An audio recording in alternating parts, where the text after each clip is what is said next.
135번 문제 풀이 들어갑니다. 국제 단위에 대한 이해입니다. 이 문제를 여러분들이 풀면서 NCS가 무엇을 요구하고 있는지 한번 짚어보세요.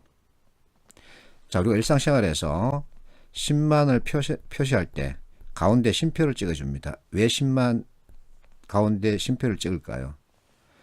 헷갈리니까 빨리 파악하라고 우리가 약속을 한 겁니다. 그래서 자 10만 쉼표가 없으면 우리가 빨리 못 읽죠. 자, 그런데 이제 1세제곱미터랍니다. 1세제곱미터는 100만 세제곱 센티미터죠. 자, 이것은 암기를 해야 되는데 이것을 알고 있는지 묻는 겁니다. 그러면 암기할 것이 많느냐? 그렇지 않습니다. 겨우 이겁니다. 암기할 것은 겨우 이것. 그럼 나머지는 여러분들이 지금까지 20년간 학교에서 배웠던 수리 이론 그리고 수리적 사고 가지고 접해주면 됩니다. 자, 136번 문제. 우리가 상식적 지식으로 많이 공부를 했습니다. ppm이라는 단위죠. 불량률 관련된 기호는 ppm을 쓴다는 것은 누구나 알고 있습니다. 그래서 ppm은 100만 분의 1입니다. 자, 이 100만 분의 1이라는 이 개념 가지고 이와 같은 경제활동에서 일어나고 있는 문제 풀 수 있느냐, 분석할 수 있느냐 이걸 보는 겁니다. 자, 직접 100만 분의 1이라는 개념 가지고 여러분들이 36번 문제를 풀어보십시오.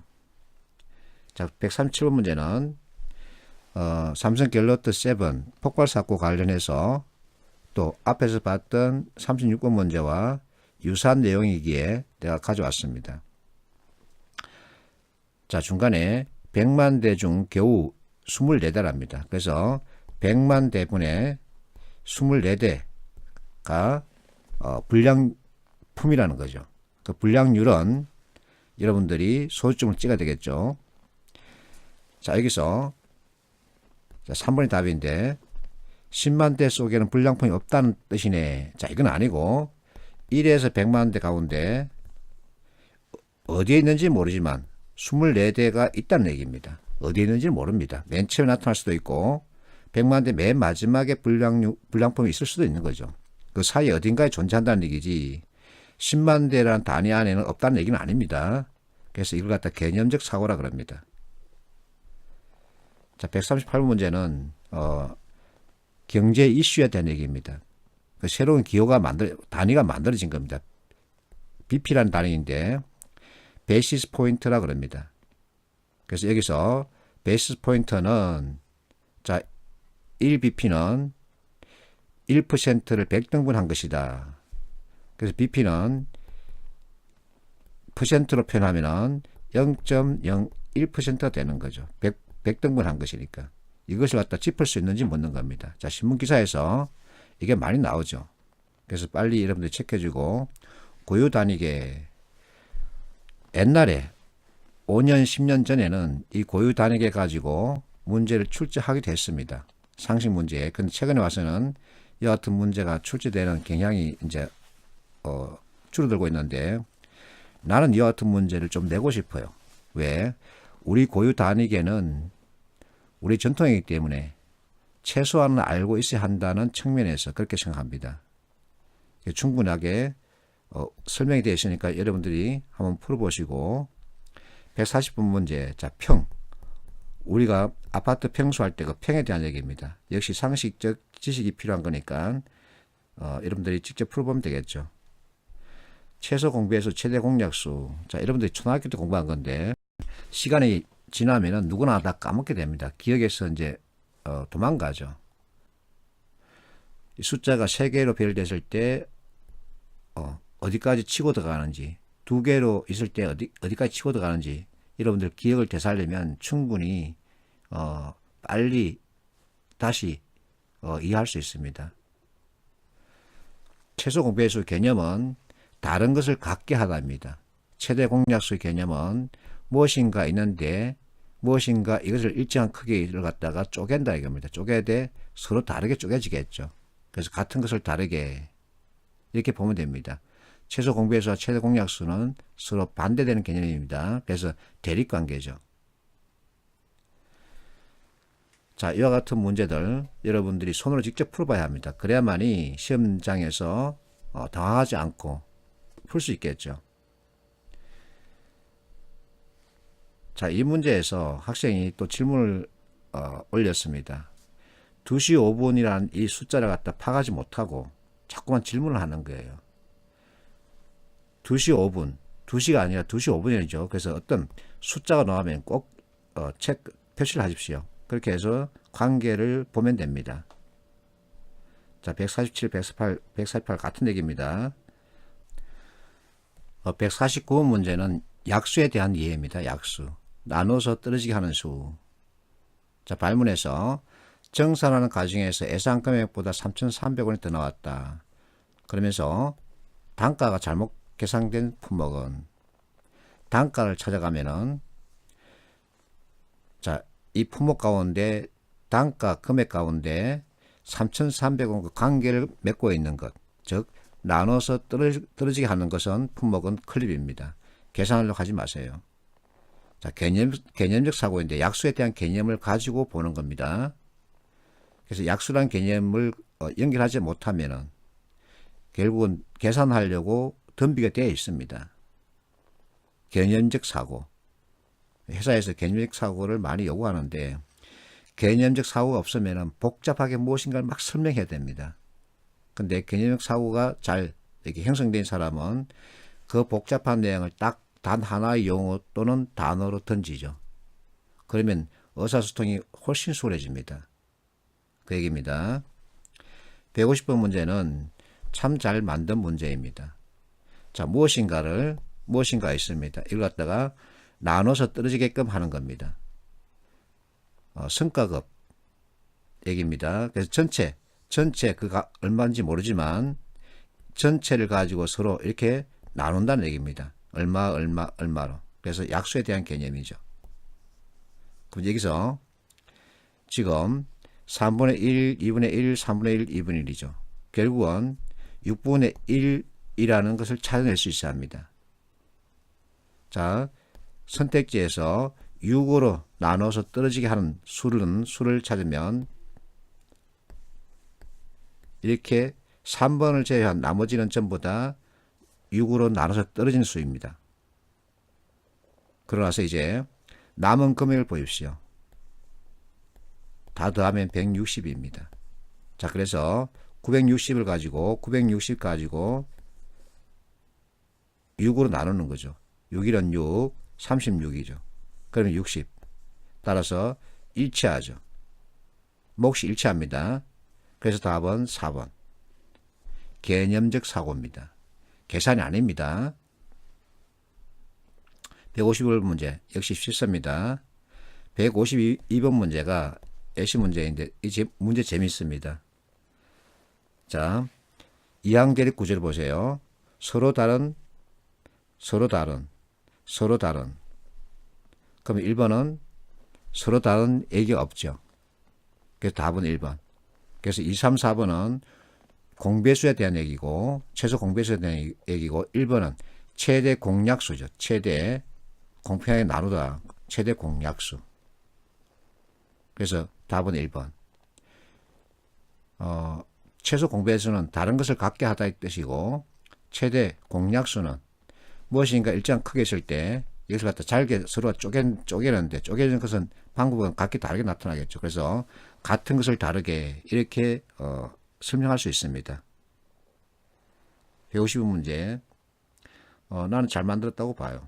자, 153번 문제 여러분들이 보시고 154번 문제 최대 공약수 개념이죠. 자, 면적이 1.5, 0.9 그래서 소수점 버리세요. 15하고 9로 보는 겁니다.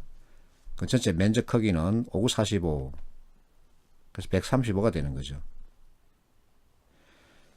그럼 자, 여기서 또 15와 9 최대 공약수 구하면 3, 5, 15 3, 3은 9 그래서 3, 5, 1 그렇다면 9로 맞춰져야 합니다.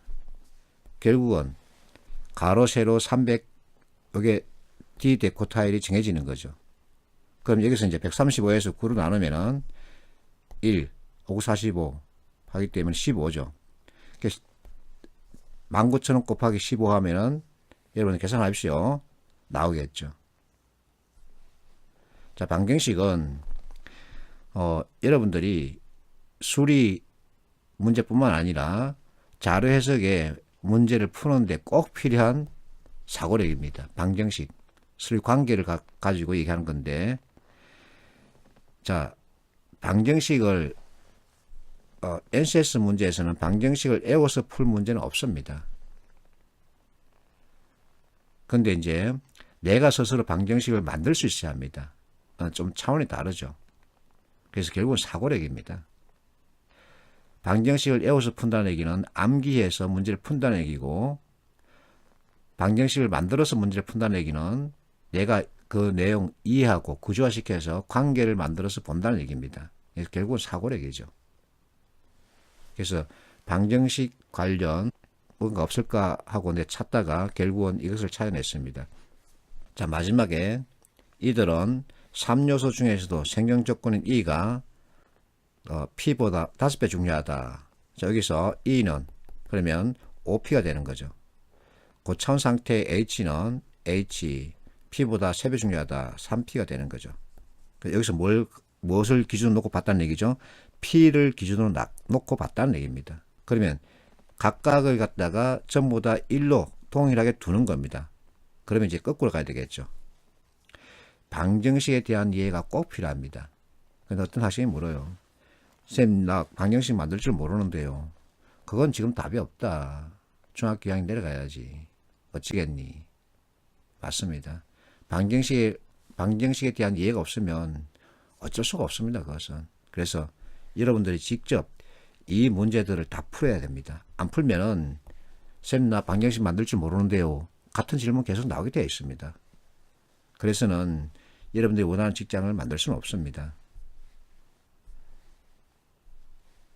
자, 방정식은 꼭 여러분들이 풀어봐야 합니다. 손가락 노가다를 하지 않을 생각은 하지 마십시오.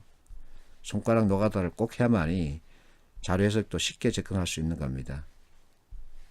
자, 이렇게 해서 방정식 마치고 수열 문제. 자, 수열에 대한 여러분들 관심이 많은데 NCS는 수열 문제 거의 안 나옵니다. 그래서 과감하게 무시해도 됩니다. 이와 같은 문제들 적성형 문제에서 많이 봤던 유형들이죠. 자, 여러분들 직접 공부하시고 183번 문제는 참 잘 만들어진 문제입니다. 그래서 여러분들 한번 풀어보시고 184번 문제가 우리에게 NCS를 공부하는 우리에게 필요한 문제입니다. 실제 경제 활동에 대한 얘기죠. 그럼 이것은 자, 반감기라고 하는 반으로 줄어든다. 반감기. 이게 이제 개념적 사고죠. 2분의 1이라는 얘기죠. 반으로 줄어들다. 그러면 전체 몇 번 줄어드느냐? 횟수. 그렇게 해서 날짜 세어가고 하는 것. 자, 사고력을 요구하지 여러분에게 암기한 지식을 그렇게 많이 요구하지 않습니다. 최소 공부에서 뭐다. 최대 공략수가 뭐다. 이와 같은 개념에 대한 이해를 가지고 보는 겁니다. 그러면 계산하지 않고도 답은 나오죠. 189번 문제, 피식 기출 문제인데 참 재밌습니다. 지문에서 보면은 5명이 게임에 참여했답니다. 게임 방법은 1대1 맞짱 한 번씩입니다. 그렇다면 나는 나 자신과 게임을 할 수 없기 때문에 전체 게임 수는 이렇게 나오죠. 10번. 자, 점수는 2점, 1점, 0점 이렇게 나오는데 나 같은 경우는 이 문제를 보자마자 답을 3번으로 정했습니다.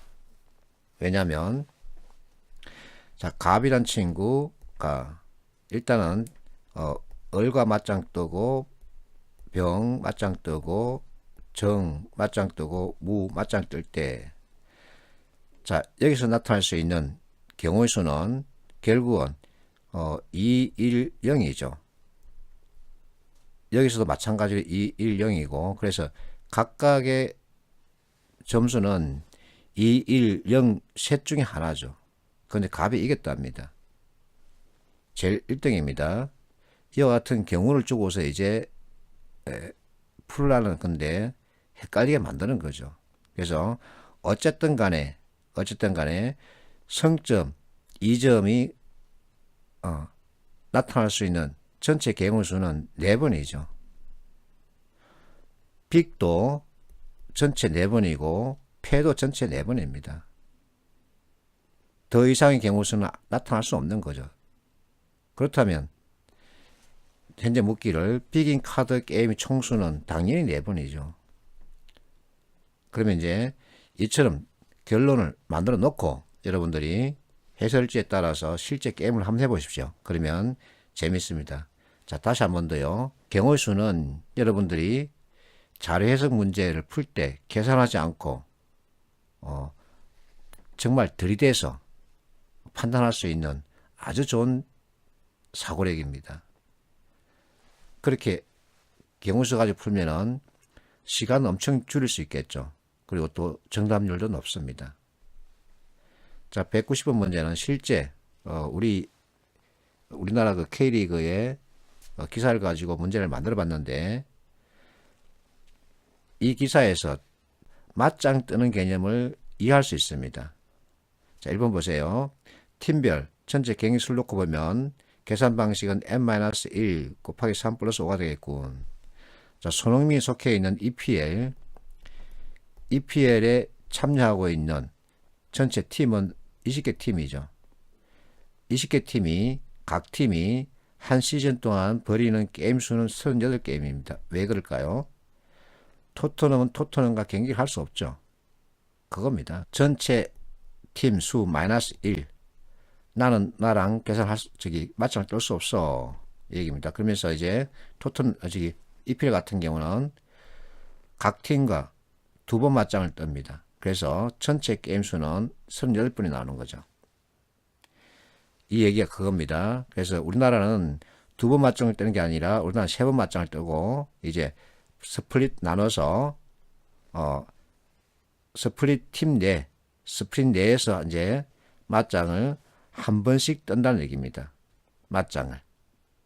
그 얘기. 그래서 이 내용과 이 표를 가지고 여러분들이 이것을 이해하면 되겠고, 답은 4번인데, 자, 스플릿 팀 내에서 맞짱을 한 번씩 뜨기 때문에 스플릿 6개 팀. 그래서 5 더하기 4 더하기 3 더하기 2 더하기 1 하면은 15죠. 근데 AB로 나눠져 있죠. 그래서 곱하기 1을 해주면 30이 돼야 되겠죠. 자, 가장 기본적인 개념 가지고 연결하는 겁니다. 191번 문제는 앞에서 2개의 문제 경우수 여러분들이 공부를 하면 쉽게 찾을 수 있습니다. 꼭 해야 됩니다. 순열은 여러분들이 그렇게 안 해줘도 됩니다. 사실은. 그래서 간단하게 2개의 문제를 풀어보시고 집합도 이 정도까지만 여러분들이 개념을 익혀주면 됩니다. 많이 하지 않아도 됩니다. 확률은 어쩔 수 없이 또 경우의 수 가지고 얘기해야 되는 분야입니다. 경우의 수가 없으면 확률은 안 나옵니다. 그래서 경우의 수를 제대로 공부를 하고 이해를 하면은 확률은 쉽습니다. 199번 문제 같은 경우 기출 문제인데 실제 풀어보면 자, 기하는 사원입니다. 기하의 부세는 차장, 과장, 대리, 사원 이렇게 직급으로 나눠져 있고 현재 직원은 사원입니다. 사원 1명과 과장 한 명이 짝지어서 근무를 서라고 합니다. 짝지어서 과장과 사원 한 명이 짝지어서 근무를 서라. 그럼 이제 과장은 4명이죠. 그래서 A, B, C, D로 둔다면은 자, 사원은 3명. 여기에 나 홍일동이라 가정할게요. 나 홍일동은 A, B, C, D 과장과 조를 맞출 경우의 수는 4개죠. 그러면 이제 사원 내에서 사원 3명 가운데서 근무설 당첨될 확률은 3분의 1이죠. 제비뽑기죠. 그래서 가장 간단한 풀이법입니다. 그리고 확률 관련된 가장 기본적인 개념이고 그래서 199번만 문제만 이해를 하면은 나머지 문제는 쉽게 풀 수 있습니다. 자, 203번 문제는 학생들이 비보건, 보건 이 구분을 해줘야 되는데 점심은 밥을 먹는 것은 보건이 없습니다. 한 번 먹으면 끝이죠. 평균을 구하는 문제, 피서 문제인데 이 문제 재밌어서 이쪽으로 가져왔습니다. 자, 여기서 여러분들이 공식을 만드는 힘을 공식을 만드는 힘을 여기서 한번 스스로 만들어 보십시오. 힌트는 뭐냐면은 예측 점수 평균은 딴 것 같다는 겁니다. 그럼 평균의 공식은 관측자 수, 관측 대상자 수분의 전체 합계 점수죠. 이게 평균의 개념인데, 그래서 이 평균 개념 가지고 이와 같은 데이터를 통해서 공식을 2개 만들 수 있습니다. 이게 바로 개념적 사고입니다. 그래서 여러분들이 공식 하나, 공식 2개를 만들어서 이렇게 관계를 만들어 보면 답은 나옵니다. 자, 공식을 만들 수 있어야 합니다. 공식을 왜 만드느냐 하면 평균이라는 컨셉이 제시되어 있기 때문입니다. 자, 이렇게 해서 여러분들이 확률 관련 문제 그리고 평균 관련 문제 풀어보면 되겠죠. 연습하면 되겠죠. 자, 이렇게 해서 수리 문제 강의 전체 마치겠습니다.